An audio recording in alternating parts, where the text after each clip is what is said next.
Cricket से जुड़ी हर update के लिए हमारे all in one YouTube channel को सब्सक्राइब कीजिए और बगल के नोटिफिकेशन बेल को जरूर दबाएं। दोस्तों अगर आप भी चेतेश्वर पुजारा और अजिंक्य रहाणे को एक अच्छा खिलाड़ी मानते हैं तो वीडियो को दिल से लाइक एक बार जरूर करते हुए जाएं। दोस्तों भारत बनाम दक्षिण अफ्रीका के दूसरे टेस्ट मुकाबले का तीसरा दिन दोनों ही टीमों के लिए सबसे ज्यादा अहम होने वाला है। दोस्तों आप सभी को बता दें ये टेस्ट मुकाबले का तीसरा दिन इतना अहम है कि जो भी टीम बेहतरीन प्रदर्शन करेगी वो तीसरे दिन ही विजेता बनने की पूरी संभावना है। लेकिन शुरुआती 2 दिनों की बात करते हैं। पहली इनिंग में भारतीय टीम ने 202 रन लगाए तो वहीं साउथ अफ्रीका की टीम 229 रन पर ऑल आउट हो गई। ऐसे में भारतीय टीम से 27 रनों से आगे चल रही थी भारतीय टीम से साउथ अफ्रीका। लेकिन जब दूसरी इनिंग में भारतीय टीम बल्लेबाजी करने आई तो पुजारा और अजिंक्य रहाणे ने भारतीय टीम को एक मजबूत स्थिति तक पहुंचा दिया था, जहां से मुकाबले में 2 विकेट जल्दी चले गए थे मयंक अग्रवाल और केएल राहुल के। उसके बाद अजिंक्य रहाणे और चेतेश्वर पुजारा मैदान पर बल्लेबाजी करने आए और दोनों ने मिलकर भारतीय टीम को 85 के स्कोर तक लेकर आ गए थे और यहीं पर दूसरा दिन समाप्त हो चुका था। ऐसे में दोस्तों आप सभी को बता दें भारतीय टीम लगभग 58 रनों से आगे चल रही थी। ऐसे में अब बात आती है तीसरे दिन की, क्या भारतीय टीम 200 से ज्यादा की लीड दे पाएगी साउथ अफ्रीका को या नहीं, या अगर भारतीय टीम 200 रन से भी ज्यादा लीड दे देती है साउथ अफ्रीका को तो क्या साउथ अफ्रीका की टीम 200 रन लगाकर इस मुकाबले को अपने नाम कर पाएगी।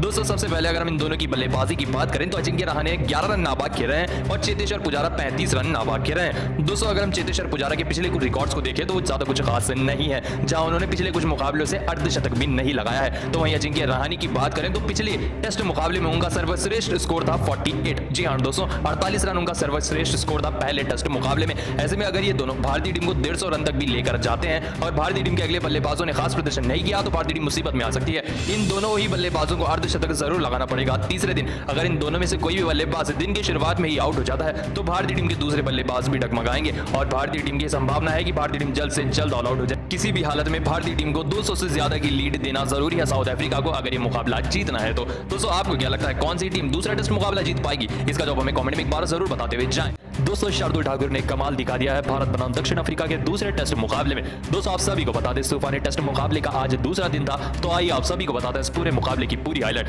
पहले दिन पर एक नजर डाल लेते हैं। दोस्तों पहली इनिंग में भारतीय टीम ने 202 रन लगाए थे तो वहीं साउथ अफ्रीका के 15 रन पर पहले विकेट गिर चुकी थी पहले दिन के खेल में। उसके बाद साउथ अफ्रीका की टीम एक अच्छी स्थिति में आई बल्लेबाजी करने के लिए। दोस्तों डीन एल्गर और उनके साथ पीटरसन की अच्छी साझेदारी हो रही थी, लेकिन उसके बाद ही ठाकुर ने इस गेंद पर फंसाया डीन एल्गर को। पद के हाथों पीछे डीन एल्गर को आउट करा दिया शार्दुल ठाकुर ने एज देकर। ऐसे में कप्तान साउथ अफ्रीका के 28 रन बनाकर ठाकुर की गेंद पर पंत को अपना कैच दे बैठे। तो उनके बाद पीटरसन ने अर्धशतक लगाया। इन्होंने भी 62 रनों की पारी खेली थी, लेकिन वो भी ठाकुर की इस गेंद को पढ़ नहीं पाए। एज लेकर बगल में खड़े फील्डर को अपनी कैच दे बैठे मयंक अग्रवाल को और किगैन पीटरसन भी 62 रन बनाकर एक बेहतरीन पारी खेलकर आउट हो गए। तो उनके बाद बड़ी विकेट मिली। दोस्तों आप सभी को बता दें उनके बाद वेंडरडूसन को मात्र 1 रन पर तूफानी तरीके से ठाकुर ने एलबीडब्ल्यू आउट करा दिया। ऐसे में दोस्तों सभी को बता दें वो 1 रन बनाकर आउट हो गए। तो उनके बाद टेम्पो बुआमा जो कि सीरीज के बेहतरीन बल्लेबाज बनते जा रहे हैं, इन्होंने भी इस मुकाबले में 51 रन की तूफानी पारी खेली, लेकिन जब ठाकुर ने उन्हें घूमती हुई गेंद डाली तो वो भी फंस गए। दोस्तों इस गेंद पर एज देकर पीछे खड़े ऋषभ पंत को अपनी कैच दे बैठे, जिसके चलते टेम्पो बुआमा भी मात्र 51 रन बनाकर इस मुकाबले में आउट हो गए। इनकी भी पारी बेहतरीन थी, इतनी बेहतरीन कंडीशंस में बेहतरीन बल्लेबाजी की।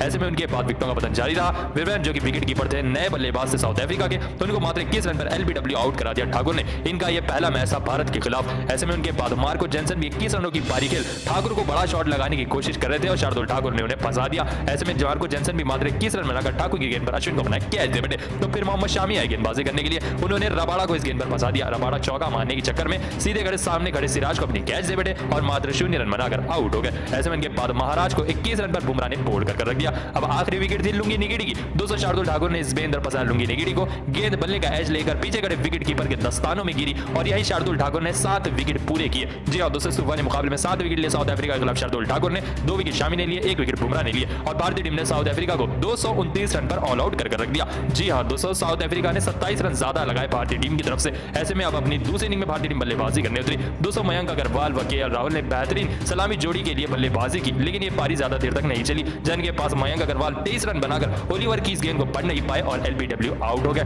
तो उनके बाद राहुल और पुजारा बल्लेबाजी कर रहे थे, लेकिन उसके ठीक बाद राहुल भी मार्को जेनसन की गेंद पर मार्करम को अपनी कैच दे बैठे गलती से और 8 रन बनाकर इस मुकाबले में आउट हो गए। तो उनके बाद चेतेश्वर पुजारा के साथ रहाणे आए बल्लेबाजी करने के लिए और दोनों ने मिलकर एक अच्छी साझेदारी निभाई। फिलहाल क्रीज पर चेतेश्वर पुजारा 35 रन नाबाद है और अजिंक्य रहाणे 11 रन नाबाद है। भारतीय टीम का स्कोर हो गया दूसरी इनिंग का 85 रन पर 2 विकेट और भारतीय टीम 58 रनों से आगे चल रही है। अब तीसरे दिन भारतीय टीम बेहतरीन लीड दे जाए।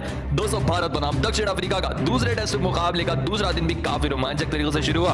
दोस्तों सुबह के वक्त मोहम्मद सिराज से गेंदबाजी जमकर कराई कमाल लाजवाब राहुल ने, जहां दोनों ही साउथ अफ्रीका के बल्लेबाज दूसरे दिन साउथ अफ्रीका की पहले इनिंग को कंटिन्यू करने आए। ऐसे में आइए एक नजर हम डालते हैं पहले दिन की हाइलाइट्स पर कि पहले दिन क्या कारनामा हुआ इस दूसरे टेस्ट मुकाबले में। दोस्तों पहली इनिंग में भारतीय टीम ने 202 रन लगाए, भारतीय टीम ऑल आउट हो गई। फिर साउथ अफ्रीका की टीम अपनी पहली इनिंग में बल्लेबाजी करने आई और एक विकेट गिर चुका था एडम मार्करम के रूप में, जो 7 रन बनाकर आउट हो गए थे और यहीं पर पहला दिन समाप्त हो गया था। ऐसे में डीन एल्गर और पीटरसन मैदान पर बल्लेबाजी कर रहे थे। ऐसे में दूसरे दिन की शुरुआत में भी ये दोनों ही वापस से बल्लेबाजी करने आए और इन दोनों ने मैदान पर बेहतरीन बल्लेबाजी की।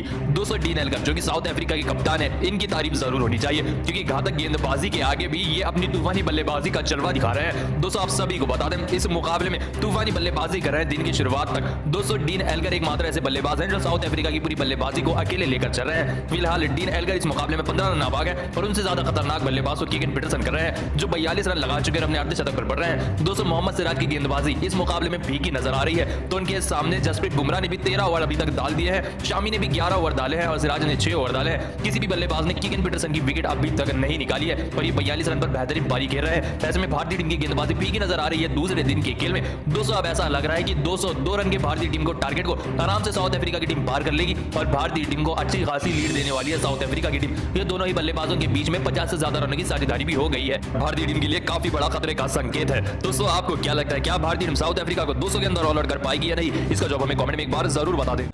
दोस्तों साउथ अफ्रीका बनाम भारत के बीच में दूसरा टेस्ट मुकाबला हो चुका है शुरू, तो आइए आप सभी को बताते हैं तूफानी मुकाबले की पूरी हाईलाइट। दोस्तों इंजरी की वजह से विराट कोहली बाहर थे तो केएल राहुल ने कप्तानी की कमान संभाली। ऐसे में जॉन्सबर्ग के मैदान पर टॉस जीता डीन एल्गर ने और पहले गेंदबाजी करने का फैसला किया और कमाल लाजवाब राहुल और मयंक अग्रवाल भारतीय टीम की सलामी बल्लेबाजी करने आए, लेकिन पहला झटका मयंक अग्रवाल के रूप में लगा भारतीय टीम को। इस तरीके से वो जैनसन की गेंद पर पीछे खड़े विरियन को अपनी कैच दे बैठे और 26 रन बनाकर इस मुकाबले में आउट हो गए। यहाँ भारतीय टीम को पहला झटका लगा था 36 रन पर। ऐसे में उसके बाद कमाल लाजवाब राहुल अच्छी बल्लेबाजी कर रहे थे, लेकिन उसके बाद ही ओलिवर की इस तूफानी गेंद को चेतेश्वर पुजारा पढ़ नहीं पाए। बाउंसर गेंद पर बल्ले का एज लेकर गेंद गई सामने खड़े फील्डर के हाथ में। ऐसे में दोस्तों आप सभी को बता दें यहीं पर चेतेश्वर पुजारा भी 3 रन बनाकर ओलिवर की गेंद पर बबूमा को अपना कैच देकर आउट हो गए। तो उनके बाद अजिंक्य रहाणे आए थे बल्लेबाजी करने के लिए, लेकिन इनको भी शॉर्ट गेंद पर साउथ अफ्रीका की तूफानी गेंदबाज ने फंसाया और ये भी टच करने के चक्कर में गेंद को सामने खड़े फील्डर के हाथ में दे बैठे। आते ही अजिंक्य रहाणे भी रवाना हो गए पिच से, मात्र 0 रन बनाकर ओलिवर की गेंद पर पीटरसन को अपनी कैच दे बैठे और 49 रन पर 3 बड़े विकेट गिर गए भारतीय टीम के।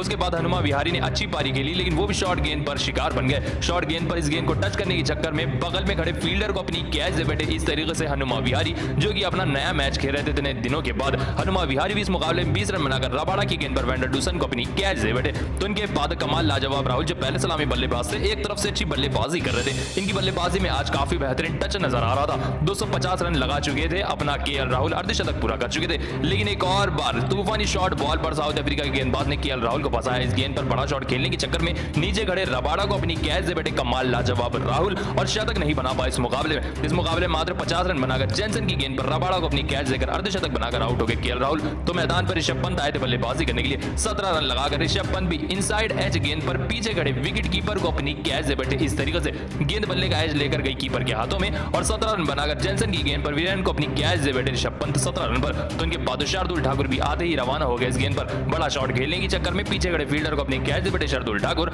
और मात्र 0 रन बनाकर ओलिवर की गेंद पर पीटरसन को अपनी कैच दे बैठे।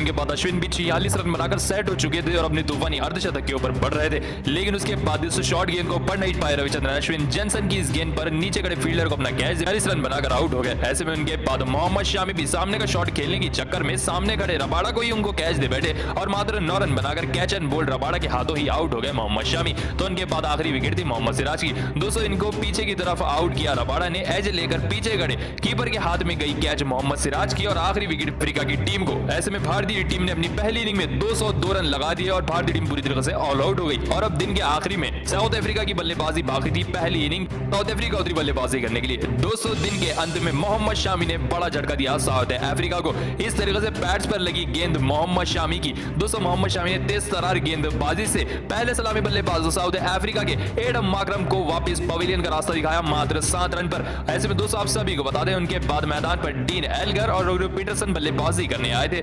दोस्तों दोस्तों दोनों ने मिलकर पहले दिन का खेल समाप्त कर दिया और भारतीय टीम इन दोनों में से एक भी विकेट नहीं निकाल पाई। ऐसे में दोस्तों सभी को बता दें पहला दिन समाप्त हो चुका है और साउथ अफ्रीका की टीम का स्कोर हो गया है 15 रन पर 1 विकेट और साउथ अफ्रीका अभी भी 187 रनों से पीछे है भारतीय टीम से। जी हां दोस्तों 187 रनों से भारतीय टीम से अभी भी पीछे चल रही है। 9 विकेट हाथ में साउथ अफ्रीका के। ऐसे में दूसरे दिन साउथ अफ्रीका की टीम वापस से तूफानी बल्लेबाजी करने आई। दोस्तों आप भारतीय टीम के प्रदर्शन को 10 में से कितने नंबर देंगे, इसका जवाब हमें कमेंट में एक बार जरूर बता दें। दोस्तों मोहम्मद शमी ने इतिहास रच दिया है पहले टेस्ट मुकाबले में साउथ अफ्रीका के खिलाफ। दोस्तों आप सभी को बता दें स्लिप फील्डिंग की जहां बात आती है तो तेज गेंदबाजों का